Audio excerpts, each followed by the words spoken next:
ShaunThompsonShow.com. Now, from The Signature, a division of Esquire Bank Studios. This hour of The Shaun Thompson Show is sponsored exclusively by DonleyAuctions.com. They need your guns. Sell for top dollar. DonleyAuctions.com. Portions of the following show may be pre-recorded.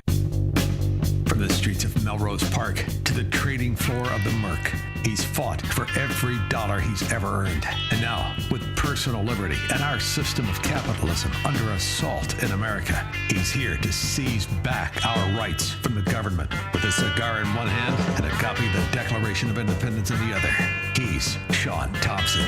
And this is the Shaun Thompson Show.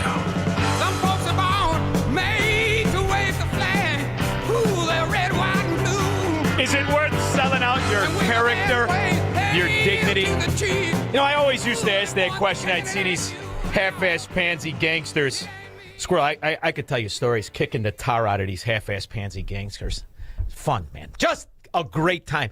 And you look at them, and they got 50 different scams going on, and not a one of them is a man. Not a one of them. And I'm talking to each and every one of you suck-ons walking around pretended like you're John Gotti. You're good for nothing. You exist on crime and a syndicate of politics. You are the loathsome of the low.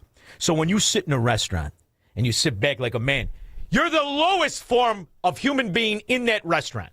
From the guy who's delivering the garbage to the garbage can, he's 1,000 times better than your useless, half-ass gangster life. I felt this way my whole life, Squirrel, which is why I like to ear slap the taste out of their fracking mouth every time they get spicy. Open your mouth, dummy. I dare you.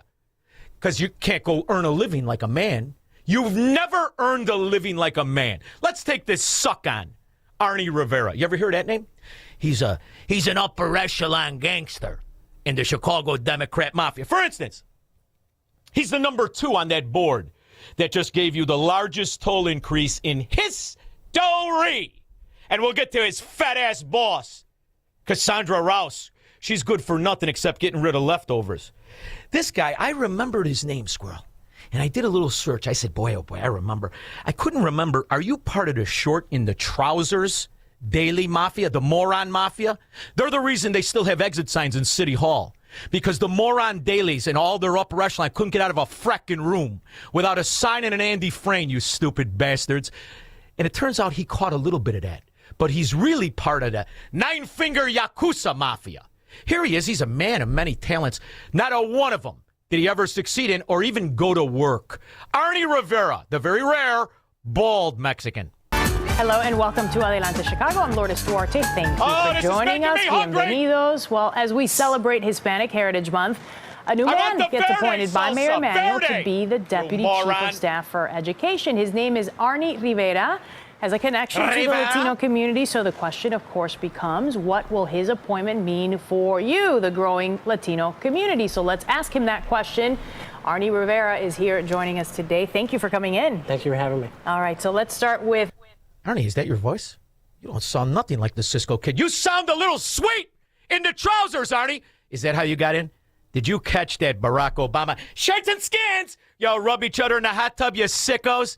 Mayor Emanuel, and his focus has always been on early childhood education. Yeah, the importance sure it of that is. to carry these kids through to graduation day, high school graduation. So I'm wondering what your role will be in all of this. How do you tackle that? Absolutely. So, so my role as a Deputy Chief of Staff for Education is to manage the mayor's education platform from cradle to career. And how did it work, stupid? The biggest public school failure in the country. And this moron made $300,000 a year for that. And he gets one of those big, fake, fancy pensions. And before, or is it after, he gets appointed by that slob who never paid his own taxes, J.B. Pritzker, to the Illinois Toll Politburo. He also gets a job as the Navy peer, names Arnie Rivera, Sweet Pants, as Chief Administrative and Equity Officer. Whoa, that's a fancy title, isn't it, sissy? What do you make for that gig? It turns out what Arnie makes for that gig is an impressive sum, quite honestly. It turns out he makes $296,167 plus $19,357 in other reported benefits. You know what that other reported benefits? He pays for nothing and they say crime don't pay. Never worked a day in your bald, sissy-ass life, and look at you. Almost got a salary where you think you're a man, don't you? And he gets the number 2 position on the Illinois Toll Politburo Fraud Mafia Board. And for that, he makes $37,000 a year, plus perks. What are those perks? Well, let's start off with not a one of these sloths pays for the tolls they throw around us. Now at 4:30, a live look at I-90 near Arlington Heights. Toll prices are about to go up in Illinois for the first time in more than a decade. Now, you hear that propaganda pig? Did you ever see this broad? I think it's Channel 5. Ooh, she's aging like cheese on a sidewalk. What a dog you turned out to be. You notice the voice? She puts lipstick on this, right? Tollway board voted for the largest rate hike ever. NBC5's Rose Schmidt is here to break down the new prices and what all of that money is going to be used for. Rose. Right, so tolls will go up on January 1st of this next year, and then starting in 2029, they will be adjusted every other year for inflation. So let's get right to those numbers. iPass users will pay 45 cents more each toll, and that doubles for drivers without an iPass. Whoa. We thought you were going to talk about numbers, propaganda pig. I thought we were going to talk numbers. You don't want to talk numbers? I'll talk numbers. So far right now, Illinois toll roads generate $1.9 billion. They say they have $700 million annually for major expansions and bridge rehab. Those are those orange cones where nobody works. Who got the contracts? And how much of a kickback you give to that bald sweet pants? How much? Boy, you guys are real tough to figure out. That's just one of your graphs. $350 million annually to pay back revenue bonds used for the construction. That's the inside deal on top of a deal. I got a bond buyer, me. Now hurry up and pay me with my own fracking money. So $2 billion a year, and where's the money? Scumbags. All of you scumbags at the toll board, where's the money? Let's go to the head pig, shall we, Squirrel? You should see her picture. You should see her picture before and after the job. After JB appointed you, did he make you go to lunch with him? Is that why you gained an 8th grader, Fetzo? March is Women's History Month, and we're celebrating by showcasing some really amazing women. She's amazing. Just ask the NBC moron who's been selling failure, misappropriation of funds, and tax increases before she was repulsive. These last 10 years, they've been hard on her. Hard on her, like an old racehorse before the glue factory. Our traffic expert, an amazing woman herself, Kai Martin, has been sharing some of the stories about the state's most powerful female leaders in transportation. Today, she goes one-on-one with a woman who is in the top job, I should say, at the Illinois Tollway. Spit it out, stupid. Cassandra Rouse is the executive director of the Illinois Tollway Authority. With a $1.7 billion budget this year and more than 1,100 employees, she has an eye for detail that she's honed over several years with the Tollway. I came into the Illinois Tollway as the chief of internal audit. So having traditionally been in a... So see, that's an important, Squirrel, because she was supposed to be the one that audits it. And they said, listen, here, you, soon to be very fat. Come here, you. You shut your mouth. We'll give you a ghost job like Arnie. Nobody even knows who the frack he is. They think he's an impersonator. Nobody knows who he is, and you're going to get this job. We're going to give you $265 a year. Shh, don't tell nobody. Nobody's going to ask you where you are. You could use the helicopter when you want to fly around. Hopefully you're heterosexual. If not, put your girlfriend on there. Nobody cares. And all the little perks and cars and money. Pretty soon you'll be like Arnie Rivera. You'll be getting pensions on money you didn't even know you were supposed to show up at. That is La Cosa Nostra, fat pig style. And the best part of it all, he doesn't pay for tolls or property taxes. For the Pritzkers, avoiding taxes has been a family affair. JB's grandfather, A.N. Pritzker, established dozens of trusts. Oh, is it brilliant, Squirrel? Do you know right now, in Switzerland, the Bank of International Settlements, who never pays taxes, nobody even knows who they are, they're studying how Abe, that swindler bastard who laundered money for a lot of nefarious guys, how did you finance your first purchases of major real estate? Did you go to the bank, Grandpa Abe, you scumbag? In 2008, the New York Times declared the Pritzkers were pioneers in using tax loopholes to shelter their holdings from the Internal Revenue Service. And you know the best part about borrowing money from gangsters and criminals and dope dealers and booze sellers and the prohibition, Squirrel? When they die or go to jail, who are you going to pay? Who are you going to pay, Grandpa Abe? Nobody. Still, JB insists those entities were not created by me. But the Chicago Tribune discovered JB himself had interest in 11 Bahamas trusts created just within the last 10 years, with 2 created specifically to benefit him. Do you have a picture of JB in the Bahamas? How many slaves did it take to slap on some sunscreen on his big fat white ass? Any pictures of him or the portly wife of his who was ripping out the toilets from the house he bought where he didn't want a neighbor? You got any pictures of the Pritzkers in the Bahamas? Ironic, since a major theme of Pritzker's campaign has been everyone should pay their fair share. Just think what your budget could be if you avoided paying taxes. They all, and I mean all, avoid paying taxes.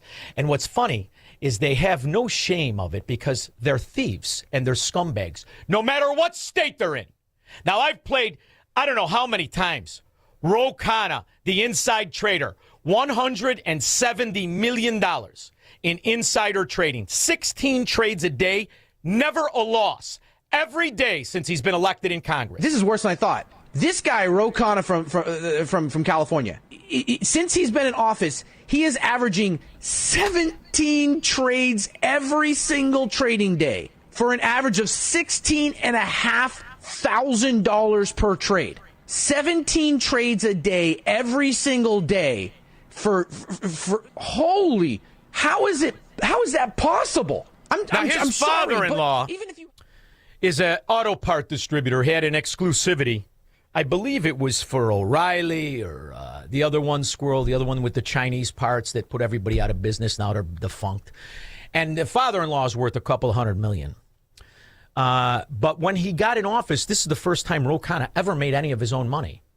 He inherited a little bit. He married more. Then he insider traded. And now, like J.B. Pritzker, he's in the position to buy an office in the name of the people. Your team said to get you out, so I will. I have one big question to ask you. I want a response to this, but real quick, before I ask that, are you going to run for president? I'm considering it, and I'm considering it because this party needs more than platitudes. We need actually bold policy that I've articulated, and I see. Scumbag number one. Scumbag number two. Any twosome newsome. Selling high-speed rail to Eskimos, had no fragging idea, and he loved it. Biggest failure ever, except for J.B. J.B. Pritzker is actually a bigger failure. And he's got money the same way all the rest of them do. Never worked for it, did you? But your mommy did. Did you ever take a look at his father's squirrel? I think his father's the one with the cross-eye. I said, look at me when I'm talking to you, cross-eyes. You mentioned 2028. You were a billionaire whose net worth Forbes puts at $4.3 billion. What do you make of Democrats in your party as we lead up to 2026 and the midterm elections in 2028 who rail against the billionaire class in your party? Do you think billionaires belong in politics, since you are a billionaire who is in politics? You know, I completely understand when people feel like looking at... Shut up. You're not a man. Sit at the kids' table. Don't you ever talk like a man again. Your mother made it so you got money. You never did anything in your life, butter-handed pansy, except you like to cheat on taxes and hoist it upon innocent, decent people as you destroy not just their earnings, but their property and their future. That's what you Democrats do. You are ghetto developers. No matter where you're in charge, it's a ghetto. The economy, Illinois, property tax, most recent was 23, but it's the highest in the U.S. Gas tax, second highest. Corporate tax, third highest. Sales tax, it's down to 13. Do businesses want to stay in Illinois, and do you think that the Illinois economy is doing well? Let me say this. When I took office from a Republican governor... Scum, isn't he? And lie through his teeth. Is it because he doesn't know any better and never did anything? Or he knows the people he's talking to are too stupid to spot it out? 312-642-5600. He believes in freedom, capitalism, and individual liberty. And because of that, he's become an enemy of the state. He's Shaun Thompson.